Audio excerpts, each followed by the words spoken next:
बड़ी महत्वपूर्ण है वो ये है कि मीडिया विभाग का काम जिन्होंने 2013 से 2018 तक कांग्रेस का बखूबी देखा था, शैलेश नितिन त्रिवेदी 20 साल से कांग्रेस का टिकट मांग रहे थे। अब जाके उन्हें टिकट मिला और जनता का जन समर्थन भी उनके साथ दिखाई दे रहा है। शैलेश नितिन त्रिवेदी ऐसी कांग्रेस के खिलाफ चल रही लहर में 6000 मतों से आगे चल रहे हैं। पत्थल गांव से गोमती साय इस समय पर 10,000 मतों के आसपास आगे हो गए। 9,045 मतों से आगे चल रही गोमती साय, मतलब उनकी जीत की भी औपचारिक घोषणा ही शेष है, ये मानना चाहिए। विंध्य क्षेत्र से कुछ रुझान मेरे पास में है। रैगांव से बीजेपी की प्रतिमा बागरी 16,528 मतों से आगे। कुछ बचा क्या? कमलेश्वर पटेल कांग्रेस का बड़ा चेहरा पर विधायक नहीं रहेंगे, ऐसे हालात बन रहे हैं क्योंकि सियावल विधानसभा क्षेत्र से विश्वामित्र पाठक उनके मुकाबले 4,188 मतों से आगे चल रहे हैं। व्यवहारी शरद कोल 8,402 मतों से आगे चल रहे हैं। मनगवा से भाजपा के नरेंद्र प्रजापति आगे चल रहे हैं। मेरे साथ में चंद्रशेखर साहू जी हैं। चंद्रशेखर साहू छत्तीसगढ़ की सियासत में कांग्रेस का बड़ा चेहरा है। क्या कहते हैं चंद्रशेखर साहू जी? अभी भी सरकार बनाने की कांग्रेस की कोई उम्मीद हमें रखनी चाहिए या आपकी सरकार बन रही है इसकी हम उम्मीद करें, ये सवाल है। तो अभी आप धैर्य रखना चाहेंगे या अभी शपथ लेने के लिए दौड़ना चाहेंगे? देखिए, हम तो राजनीतिक सहिष्णुता के साथ, पूरे धीरज के साथ पिछले 4 दशक से छत्तीसगढ़ और मध्य प्रदेश के राजनीतिक क्षेत्र में एक जमीनी कार्यकर्ता के बतौर काम कर रहे हैं। आप सबसे ज़्यादा जानते हैं।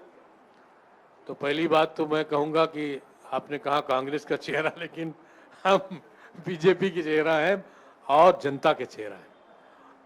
तो कुल मिला के जनता कांग्रेस को सत्ता से बेदखल कर रही है, ये बहुत महत्वपूर्ण बात है। जो पार्टी 75 सीट का दंभ कर रही थी, दावा कर रही थी, और कल तक जो बात इन लोग कह रहे थे, मुझे लगता है जनता ने उसको पूरी तरीके से खारिज किया। जनता कभी भी अभिमान और एक प्रकार से लोगों के भावनाओं को रौंदने वाले लोगों के साथ नहीं है, ये बात तय है। उनके प्रदेश प्रभारी पिछले 5 दिनों से कवायद कर रहे हैं कि अपने बाड़े में सब लोग रहें। उनको इस बात का भरोसा नहीं है। तो जो पार्टी अपने मुख्यमंत्री पर कभी भरोसे की बात करती थी, वो भरोसा जनता से खोया है और जनता से भरोसा उनका उठ गया है। ये बात आज 3 दिसंबर को मध्य प्रदेश, छत्तीसगढ़, राजस्थान के चुनाव में सिद्ध हो रहा है। और छत्तीसगढ़ जिसको भारतीय जनता पार्टी ने बनाया है, भारतीय गणतंत्र में 26वें राज्य के रूप में श्रद्धेय अटल बिहारी वाजपेयी जी ने देश के नक्शे में छत्तीसगढ़ को स्थापित किया है।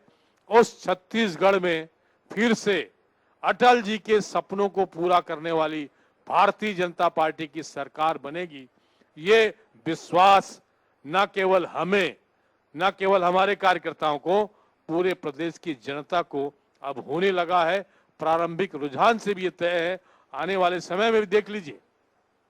और जैसे डॉक्टर हिमांशु द्विवेदी जी ने विश्लेषण किया, मैं आज INH चैनल के माध्यम से प्रदेश की जनता को नमन करता हूं। यहां के हमारे INH के टीम के सभी मित्रों का अभिवादन करता हूं कि उन्होंने सटीक विश्लेषण किया। अभी हम बहुत जल्दबाजी में नहीं है, लेकिन ये बात तय है कि जो 75 पार की बात करते थे, वो 35 पार लग जाएं, ये इनके संघर्ष में दिख रहा है। क्योंकि बड़ी चंद्रशेखर साहू जी कर रहे हैं जी। बोले 75 पार की बात करते थे, 35 पार हो जाए तो भी बड़ी बात है। तो क्या कांग्रेस के मुकाबले भाजपा छत्तीसगढ़ में इतिहास रचेगी? छत्तीसगढ़ में 51 पार कभी भाजपा ने नहीं किया, इस बार कर लेगी क्या? सवाल है। अभी रुझान में भी नहीं किया है, इंतजार रहेगा। पर महत्वपूर्ण बात यह है कि कांग्रेस पार्टी के अधिकांश बड़े नेता छत्तीसगढ़ में चुनाव हारते हुए दिख रहे हैं। पर कुछ नए चेहरे हैं जो बढ़त बनाए हुए हैं। जैसे हमने बताया, शैलेश नितिन त्रिवेदी 20 साल से टिकट मांग रहे थे, अब जाकर टिकट मिला और वो चुनाव जीतते हुए दिख रहे हैं क्योंकि 6000 मतों से आगे चल रहे हैं।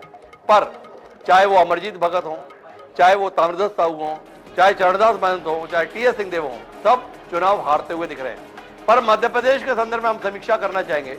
मध्य प्रदेश में भाजपा की एक तरफा लहर चल रही है, पर मध्य प्रदेश में एक दूसरी लहर भी चल रही है, वो सिंधिया के खिलाफ चल रही है। सिंधिया के तमाम साथी चुनाव हारते हुए दिख रहे हैं जो कद्दावर हैसियत में है।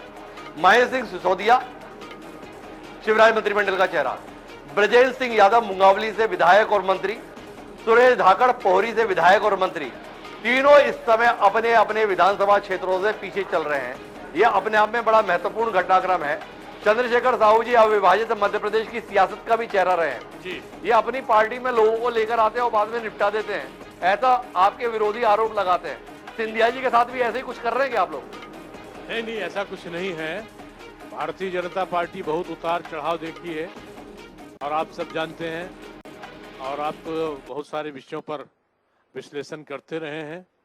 भारतीय जनता पार्टी बहुत फूंक फूंक कर कदम रखेगी और ये जो जनादेश अभी दिख रहा है आज के मतगणना के दौरान, ये माननीय प्रधानमंत्री नरेंद्र मोदी की गारंटी, उनके नेतृत्व और उनके नेतृत्व पर पूरी तरीके से जनता ने पूरे उत्तर भारत में, पूरे हिंदी भाषी बेल्ट में न केवल भरोसा जताया है बल्कि उन्हें क्लियर मैंडेट दिया है। एक क्लीन स्वीप देने की बात आप देख रहे होंगे, खासकर मध्य प्रदेश में, छत्तीसगढ़ में भी भारतीय जनता पार्टी। और रोकना इसलिए चाह रहा हूं कि मेरे पास में एक बड़ा विरोधाभासी रुझान है, वो जबलपुर से है। जबलपुर में 2 सीट है, एक जबलपुर पूर्व, एक जबलपुर पश्चिम, पूर्व पश्चिम। रुझान भी पूर्व पश्चिम टाइप का है। जबलपुर पश्चिम से भारतीय जनता पार्टी के सांसद हैं राकेश सिंह प्रत्याशी, कांग्रेस से तरुण भनोट, बड़ा नाम है, वित्त मंत्री रहे। तो यहां पर राकेश सिंह, जिन्हें अपेक्षाकृत लोग कमजोर आंक रहे थे, वो 16,275 मतों से आगे चल रहे हैं। अब पूरब, वहां पर कांग्रेस के प्रत्याशी हैं लखन घनघोरिया, वो भाजपा प्रत्याशी के मुकाबले 33,000 मतों से आगे चल रहे हैं। तो जिसे कहते हैं बिल्कुल उलट पूरब पश्चिम, तो वो जबलपुर में दिख रहा है। पश्चिम में भाजपा का सूरज उग रहा है, तो पूरब में कांग्रेस का सूरज उग रहा है। क्या कहेंगे चंद्रशेखर जी? देखिए, ये असेंबली सेगमेंट, उसकी प्रवृत्ति, उसकी प्रकृति, उस पर निर्भर करता है। कहीं कहीं असेंबली सेगमेंट में जो मतदाताओं का रुझान है, वोटिंग बिहेवियर है, वो बिल्कुल कंट्रास्ट रहता है, एक इधर तो एक उधर। तो हो सकता है उसका परिणाम हो, क्योंकि हम लोग मध्य प्रदेश से शुरू किए थे अपनी राजनीति को 1985 में, जब 56 विधायक थे, तो उस समय हम इस 90 विधानसभा सीट में 9 लोग चुन कर गए थे। तो उस समय भी हम लोगों ने देखा था कि महाकौशल निश्चित रूप से भारतीय जनता पार्टी का बहुत बड़ा गढ़ नहीं रहा है, मालवा गढ़ रहा है, और वहां भी कई विरोधाभासी स्थिति है। तो हो सकता है उस कारण भी हो कि उस विधानसभा निर्वाचन क्षेत्र की प्रवृत्ति के वजह भी हो सकता है कुछ प्रत्याशी और कुछ इशूज और कुछ मुद्दे और कुछ तात्कालिक कारण, यह भी हो सकता है। यह विश्लेषण करने की जरूरत। चलिए इसे छोड़िए जी, एक महत्वपूर्ण विषय पे अपनी टिप्पणी दीजिए जी। इतना अनुभवी राजनेता हमारे साथ न्यूज रूम में मौजूद है, चंद्रशेखर साहू जी के रूप में, विधायक रहे, सांसद रहे, क्या नहीं रहे। ये आदिवासियों का आपके प्रति भरोसा क्यों नहीं है? मतलब आदिवासियों के, आदिवासी वर्ग के नेताओं के संदर्भ में फग्गन सिंह कुलस्ते, उनको विधानसभा का चुनाव लड़वा रहे हैं आप, मंडला के अंतर्गत निवास विधानसभा क्षेत्र से। रेणुका सिंह छत्तीसगढ़ की इकलौती मंत्री हैं मोदी जी के मंत्रिमंडल में, दोनों चुनाव हारते हुए दिख रहे हैं। थोड़ा दृष्टि दीजिए ना, ऐसे नेता क्यों चुनते हैं आप जिन पर उनके वर्ग के लोग ही भरोसा नहीं करते हैं? इसमें आपकी दृष्टि आए जरा। नहीं, देखिए, दोनों नेता बेदाग बेलाग छवि के हैं और दोनों जनता के बीच के हैं। जो मैंने पहले निवेदन किया कि विधानसभा निर्वाचन क्षेत्र की प्रवृत्ति का भी कई बार परिणाम इस मतगणना में दिख सकता है और दिख भी रहा है।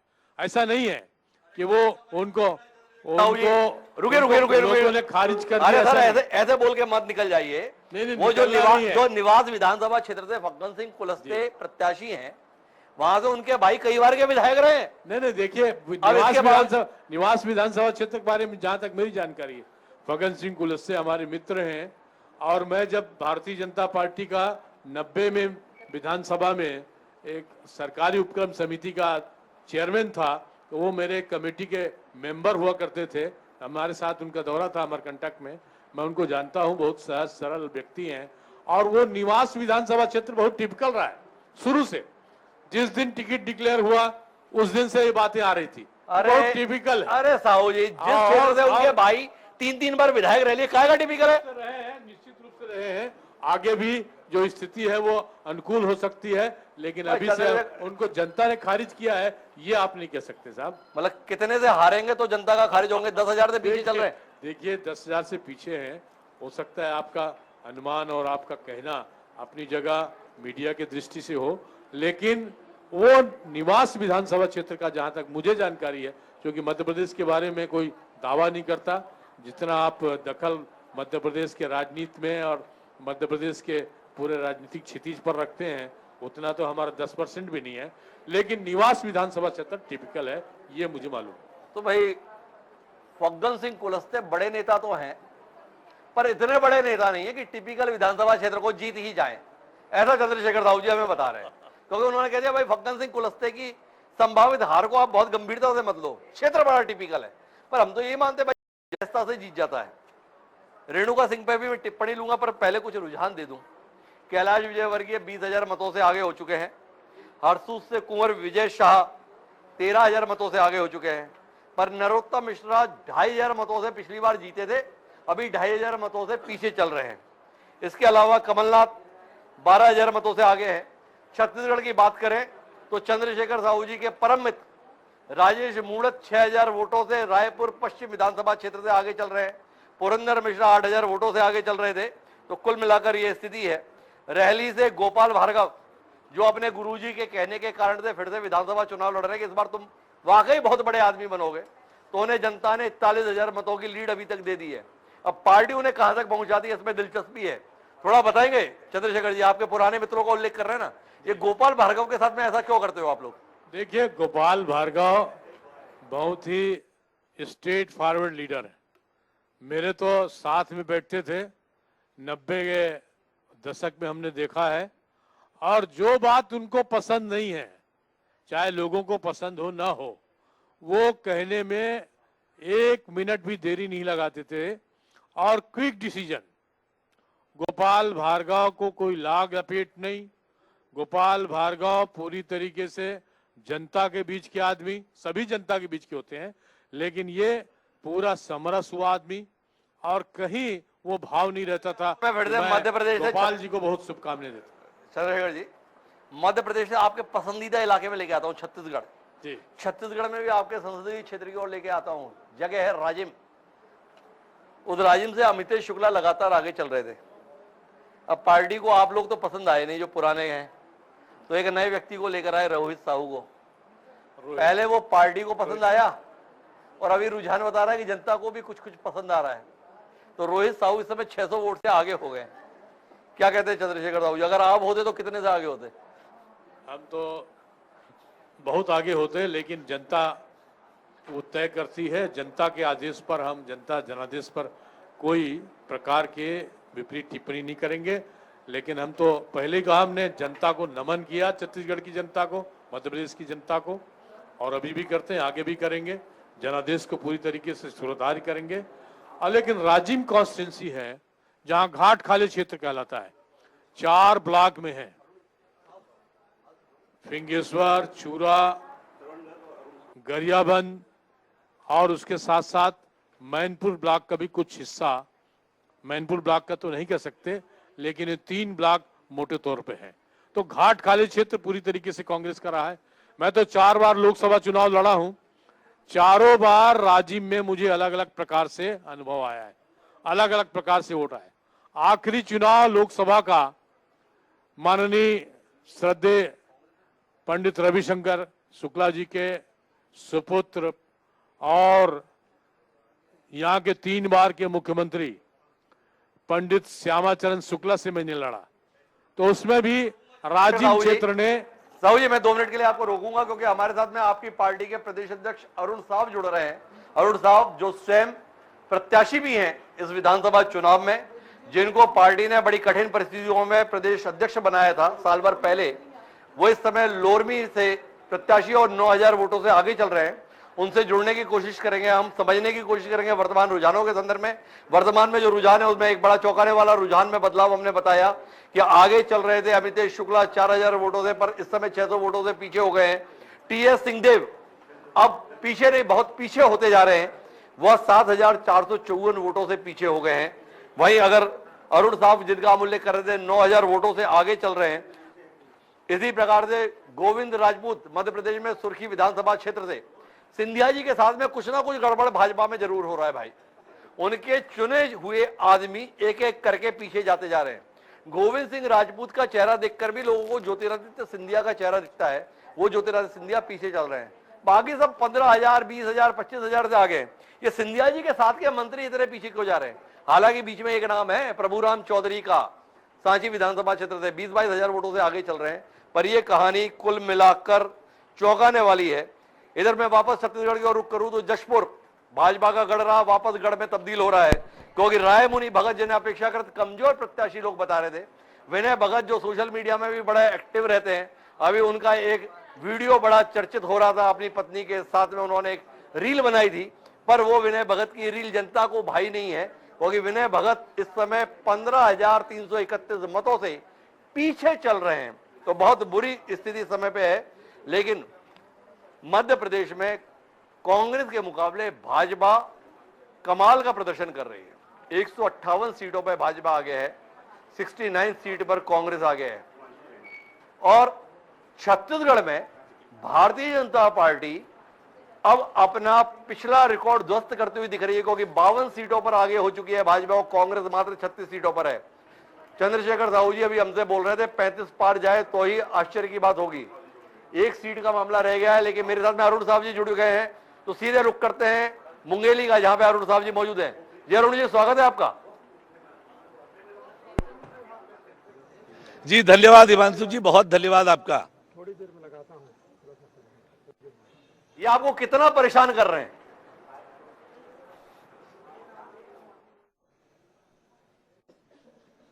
हेलो जी जी जी जी जी जी जी अरुण जी, मैं जानना ही चाह रहा था, ये जो रुझान आ रहे हैं 90 में से 52 सीटों पर भाजपा आ गया, कांग्रेस 36 सीटों पर, ये आपको कितना परेशान कर रहा है?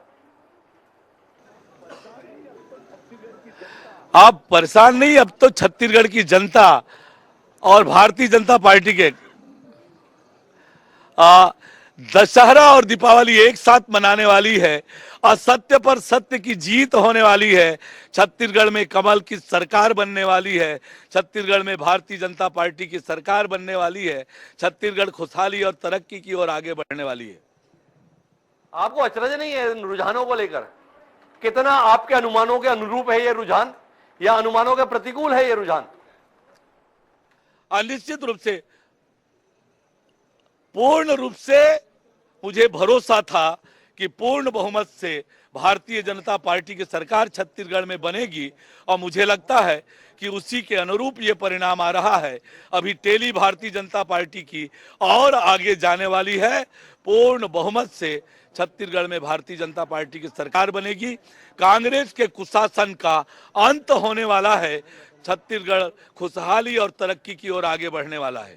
ये आपकी सरकार क्यों बन रही है? आपने ऐसा क्या काम किया जिसके कारण आपकी सरकार बन रही है? यह कांग्रेस की सरकार ने कोई काम नहीं किया, या इतना बिना काम के रखा इसलिए सरकार बन रही है?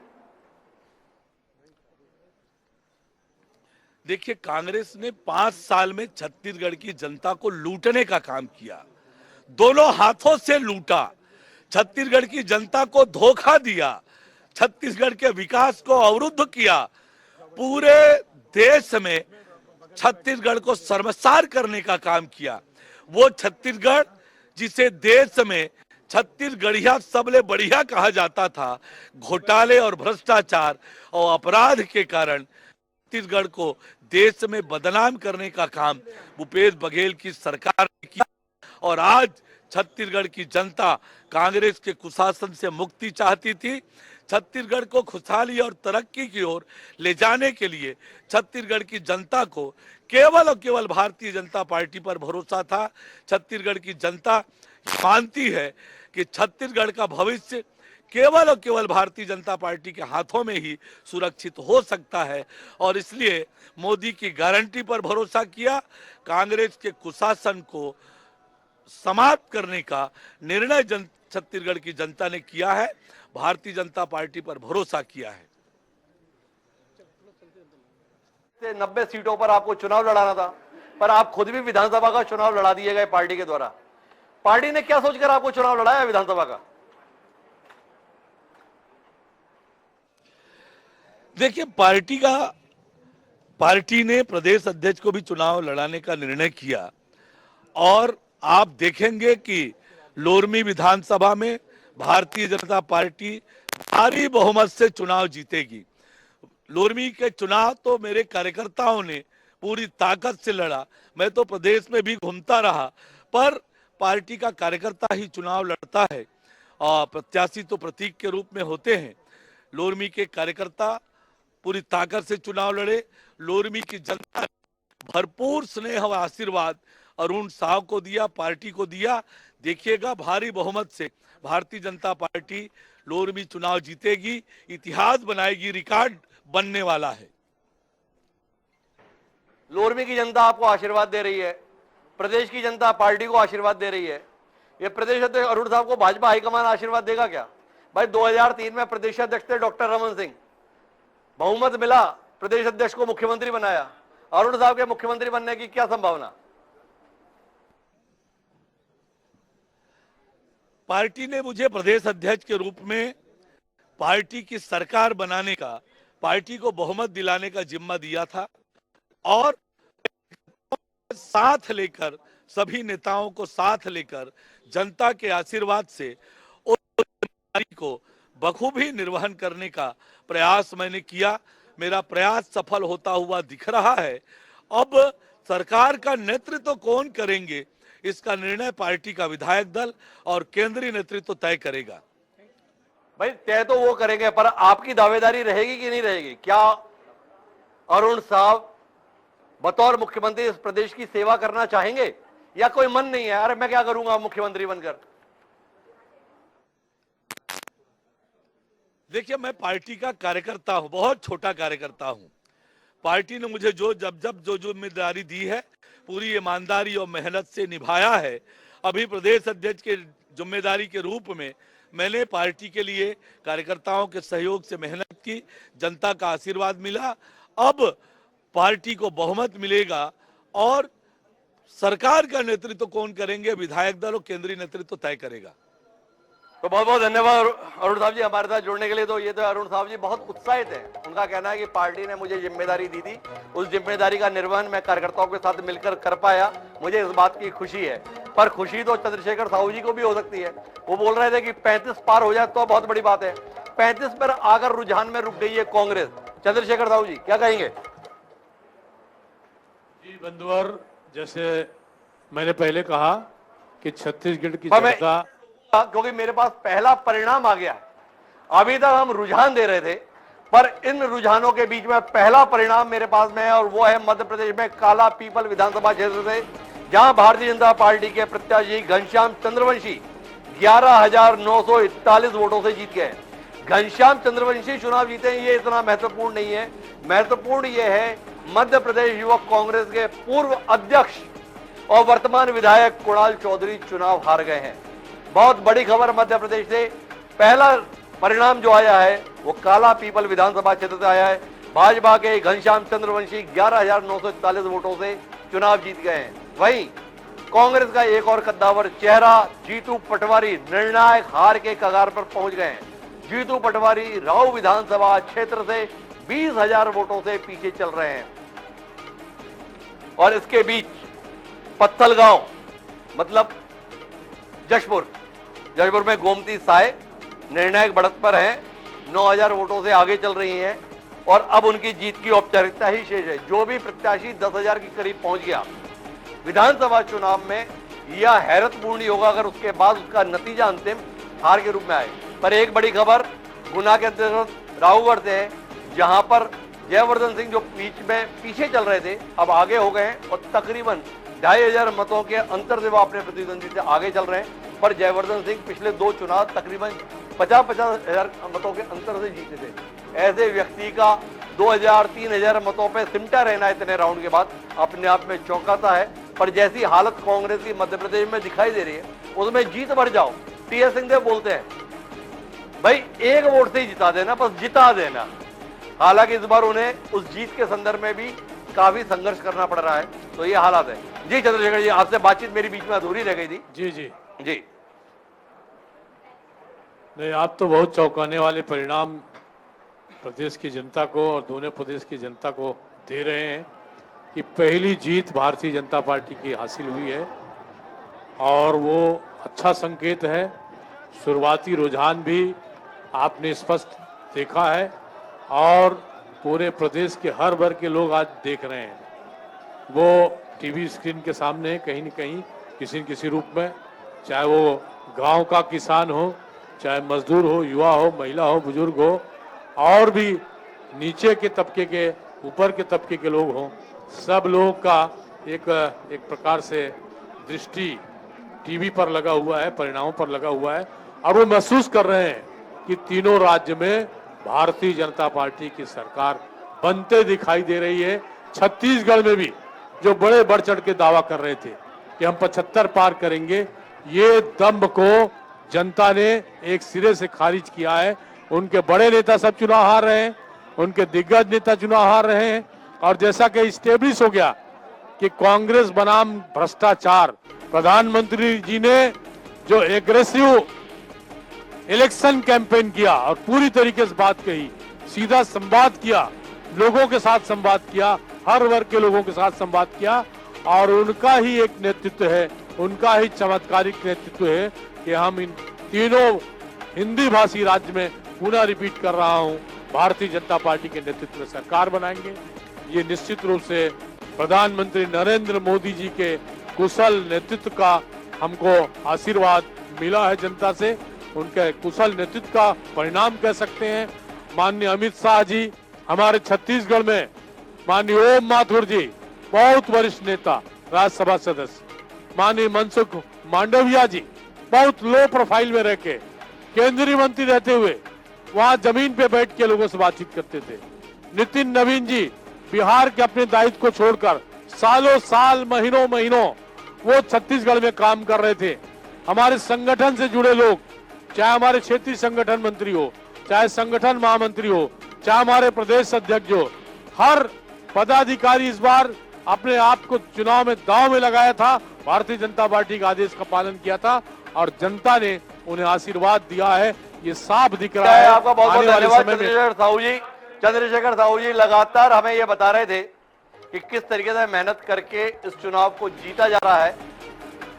उनका उत्साह छुपाए छुप नहीं रहा है क्योंकि 5 साल के शासन के बाद सत्ता में वापसी होती हुई दिख रही है। पर चंद्रशेखर जी आपका बहुत बहुत धन्यवाद।